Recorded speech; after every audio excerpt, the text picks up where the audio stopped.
how are you today? I hope you're having a great day. My name is Beth and I am DirtMum. I live in the Blue Mountains with my husband, our 2 daughters, our black Labrador and many chickens. Thank you, Matt, for inviting me to be part of the Our Future conference. It is an honor to be here. This is my journey down the garden path. I am a lifelong learner. I am learning with the Permaculture Student at my own pace. I began my journey with permaculture gardening in 2017. This introduction to permaculture opened a world of possibility for me. I enrolled in the Advanced Permaculture Student Online and Regenerative Soil. My 10-year-old daughter is also working on her first PDC with Permaculture Student Online. I recently completed my diploma in sustainable living at University of Tasmania, the birthplace of permaculture, where co-creators Bill Morrison and David Holgram coined the idea permaculture. When I began university, I started the course thinking I knew about the wicked problems in the world, sustainable issues, and permaculture ethics, yet I knew little about the Sustainable Development Goals. The diploma has given me the confidence to put my plans into action. I believe that the small changes that we make today will make an impact in the future. These small changes show people in the world that we can all make a difference. I try to live my life caring for the earth, caring for people, and caring for our future. I was blessed to grow up on a small hobby farm in the country with my siblings and my parents. My grandparents lived with us a lot of the time too. My parents weren't farmers though, they worked in town, but we enjoyed the open space around us. I was privileged to grow up amongst the chickens, the cows, the ducks, a large orchard, and surrounded by a few veggie gardens and a giant strawberry patch. Chickens weren't pets on the farm, they were just waste management system and a supply of fresh eggs when the foxes didn't get them. I have a lot of memories from my childhood exploring the property and being chased by the chickens. I spent a lot of my time with my grandparents as a child. On the farm I did what I thought all kids did, gardening with Mum and Mama, climbing trees with my brother and sister, eating nectarines fresh off the tree, riding my horse, and playing mud pies and tea parties, and zooming around on the motorbikes with Dad, and then reflecting at the end of the day watching the amazing sunsets. I had many amazing teachers at school. I went to a small country school with only about 20 to 30 students. Mrs. Meek taught us how to tend the garden, how to eat fresh tomatoes like whole apples, and how to grow radishes and lettuce. Boy, I hated raw radishes. I'll never forget the smell of her huge greenhouse and potting up cuttings after school. I was raised by a village, people from church, school, and home. I am very grateful for my childhood. It made me the person I am today. I've always wanted my own veggie garden, to grow strawberries, tomatoes, and pumpkins. It wasn't until we had children that I yearned for homegrown fresh produce, organic food that is not only more nutrient dense, but more ethical and sustainable. So I started with a strawberry patch. What began as just a patch of dirt became my haven to escape. I needed somewhere to get some grounding. I needed to disconnect to reconnect. My little plot grew and it nourished me as I nurtured the plants. Parenting is challenging. It's hard work and it's exhausting, especially when you have little ones. My health declined physically, mentally, and emotionally. My chronic fatigue and fibromyalgia flared up. After 6 years, I was told that I had postnatal anxiety. I am so grateful for garden therapy.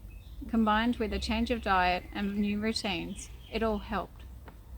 I was diagnosed with celiac disease just last year, and it changed my life. Fresh, healthy food has been my path to good health and has helped me become the best person I can be, better than I've been in 20 years. I now have the energy and strength to continue down the garden path. As my girls grew up and went to school, I needed a new project and a place to experiment what I'd learnt about permaculture. The school garden was neglected and filled with weeds. It was an ideal place to grow and harvest for the school community. I started DirtMum in 2017 to promote sustainability and share my gardening blog. DirtMum specialises in kitchen garden education in schools, the community and the neighbourhood. I volunteered for 3 years at my daughter's school, building up the soil, growing my confidence, clearing the weeds and my mind, and healing my soul. Teachers and students join the Garden Friends Club volunteers with planting and harvesting the fresh produce for the healthy school canteen. Classes would visit and volunteers would organise compost demonstrations, exploring the garden and planting seedlings, as well as garden art and garden play. Now I am employed as a kitchen garden educator in schools. I have scheduled garden classes that started in 2020. My job is to teach the love of gardening to students from kindy to year 6. I run the Science in the Garden program at one school and a Sustainability and Wellbeing program at another. Kitchen garden programs can incorporate maths, English, science, geography, PDH, PE, and so much more. These programs are a safe and inviting place for parents to be part of the class in a different way to reading groups. It is an opportunity for teachers, parents, and community to build relationships, to boost community spirit and engagement. Kitchen garden programs are a visual way to demonstrate how important it is to care for our environment, showing the impacts of weather events, effects of climate change, solutions for erosion, natural pest control, and how to improve our poor soil health with a green manure crop. It is also a practical way to learn about life cycles of plants, animals, and insects in the garden. Plus, the fresh produce always tastes better when you grow it. The Science in the Garden program was operating for 10 years, but needed a garden specialist to maintain the gardens and implement more science experiments. I've been involved with writing the new program, as well as conducting part of the weekly science lesson and maintaining the garden. The kitchen specialist runs the weekly cooking classes. My Sustainability and Wellbeing program was implemented as part of the school plan for wellbeing. Each class participates in the garden classes and a cooking class as part of the Stephanie Alexander Kitchen Garden program. Parents, grandparents, and community members and teachers are involved to grow, cook, and share a meal of gratitude together. The cooking and eating together experience may be new for some students. We cook a variety of healthy dishes with seasonal food, using as much as possible from the garden. The feedback from parents and teachers is that students have been more adventurous with what they eat and are more likely to try new ingredients and recipes with food that they have grown and harvested. We always make a salad of the imagination, and we have had some interesting and very tasty salads with different fruits and vegetables. We wait until everybody has been served before we eat, and we share what we are grateful for. Year 6 get to enjoy an extra special tea party with fine china to celebrate. This may be new for some students, so we try to make the experience as relaxing and special as possible. The environmental student group called Green Warriors started in 2021. We collect the food scraps from the canteen, the playground, the classrooms, and compost them, reducing our landfill. They manage the compost system as well as collect cans and bottles for return and earn to fund the cooking program and educate classmates about recycling. In 2020, we participated in the Blue Mountains Edible Garden Trail to encourage the local community and schools to get growing. We received a grant from the Blue Mountains Food Co-op to build a large compost system. I was the school coordinator on the Edible Garden Trail, promoting kitchen garden educations in schools. The trail was unfortunately cancelled in 2021, but I'm looking forward to the Edible Garden Trail in March 2022. So why do I spend hours digging through food scraps and sorting through other people's rubbish just for a few cans only worth a couple of dollars? For my children, for all children, for their future, to show them that their actions matter and every child can make a difference, that we can all make choices every day, from our lunchboxes to the dinner plate. We can choose to make a delicious salad instead of having just a sausage roll. We can eat an orange or an apple instead of a sugar-filled fruit wrap. We can grow our own radishes and even enjoy them. I personally love roasted radishes on pizza, but I'm still not a fan of them raw. I believe that if we teach children the love of gardening, that we will instill memories of joy that will shape their choices for the rest of their life. To share the wonder and magic of an edible garden, to find buried treasures like radishes and carrots, the delight of finding ladybugs, and the moments we pause to watch the bees. To hear the sounds of laughter as we explore the garden, as we see the little skink lizards run through the garden. or the surprise when you can eat flowers like borage and nasturtiums. The bond of teamwork as they turn the compost and move mulch in the wheelbarrows around the garden. Some students struggle with traditional teaching style in the classroom, but thrive in the garden. The connections may just click in the garden. Plant science lessons are more than just pictures of plant growth in a book. Gardening is the greatest science experiment of all. Kitchen garden programs don't just tick boxes at school. They give students the opportunity to think, to connect, to engage with nature, to care for our environment, with practical sustainability lessons, to try new things and learn life skills. Getting back to the basics in life. Teachers love the program and continue the learning back in the classroom with maths, literacy and art activities. Many teachers love the sensory break that visiting the garden brings, the joy on the children's faces, and appreciating the grounding that the garden classes provides. From my studies, I have learned so much about Aboriginal culture, the traditional farming methods compared to European methods. I have enjoyed learning from Dark Emu by Bruce Pascoe. I use native herbs and spices like pepperberry, saltbush, warrigal greens and lemon myrtle in our cooking classes.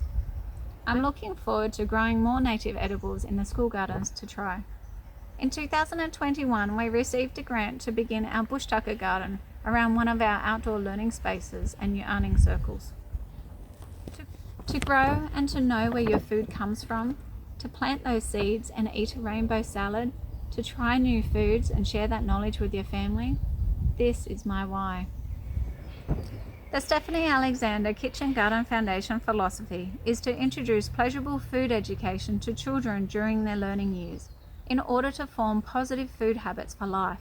This is my dream and mission in life, to see kitchen garden programs available to all students, no matter where they live. My dream is to educate communities and schools and support them all over the world, to grow eco-warriors like my daughters, to give hope to the children for their future, to inspire others to grow whether they have a garden plot or not. I believe that all children deserve to learn through play and should have the opportunity to play mud pies. Who doesn't love playing in the mud? How am I going to do this? I'm doing it right now. I'm sharing my story with you to support others with their growing, in person or by sharing my blog, to encourage others to join me caring for their own garden as I'm following my garden path. Here are my top 5 tips to start a school garden. Number 1, find a good team. Flowers and plants grow together in the garden as companions for a better harvest. Same goes with teamwork. Everyone has different skills and together you can do this. Ask your friends, your neighbours, the teachers, involve the local garden clubs and the hardware stores. Contact your local seed savers group and network with community gardens. Involve the local churches and neighbourhood centres and council. Number 2, get talking. Talk to your child. Get them involved. Talk to your class teacher. Request a meeting with the school principal. Attend a PMC meeting and offer your help. Tell them that your team would like to support the school with a veggie garden. You can offer to run a garden club activities at lunch and recess, or even a breakfast club to meet and manage the weeds around the school. Number 3, compost. Start with compost. Soil is the key answer to your garden problems. If the school isn't keen for a veggie garden just yet, start with a worm farm or compost as a waste management system that will save the school landfill costs as well as saving the environment. When you do start your school veggie garden, you can use the compost to grow herbs, fruit and vegetables. Your school canteen can save their food scraps, classes can compost their fruit and veggie scraps from Crunch and Sip, and even the teachers can recycle their food waste from the staff room. Number 4, start small. You don't need a large garden. You can even start with a 1 by 1 metre plot, or even just large pots. You could start planting seeds in recycled containers like milk bottles, yogurt tubs, or even large upcycled storage bins. Put a small garden bed or 5 in the playground for children to explore, to grow, to taste, to be. Fill it with edible flowers, salad, leafy greens, herbs and seasonal plants. You can grow seeds, cuttings or collect seedlings. Fundraisers will help with the cost of future designs. Number 5, just keep growing. It isn't easy. Sometimes things happen that you can't control, like bushfires, extreme weather, drought, floods, damaging hailstorms, or a pandemic like COVID-19.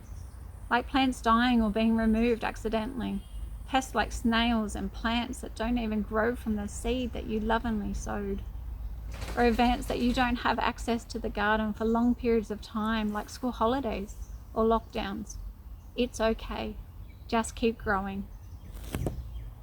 The garden teaches us that even through dark times when rotten things happen, we can always rise up and grow again.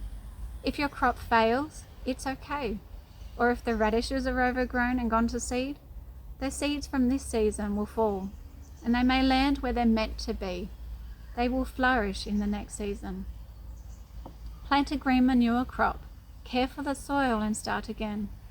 Like compost, when we break things down and let it rest, the garden will be rich and full of life again. So sow those seeds and never give up hope. Where to next? I want to reconnect with my home garden and implement designs and plans that I've been working on for the last few years. I want to create a sustainable and community sufficient life for my family. I plan to document my journey to share. I am preparing my business plan to support and educate schools with sustainability programs. I dream of creating community learning spaces like Verge and community gardens. And I want to be a chicken farmer. I love my feathered girls. My permaculture and sustainable journey has taught me that together we can make a difference. We can sow the seeds of hope and make small changes in our life that will have ripple effects. We can teach without words and use our actions to role model to others and care for the environment through the choices that we make.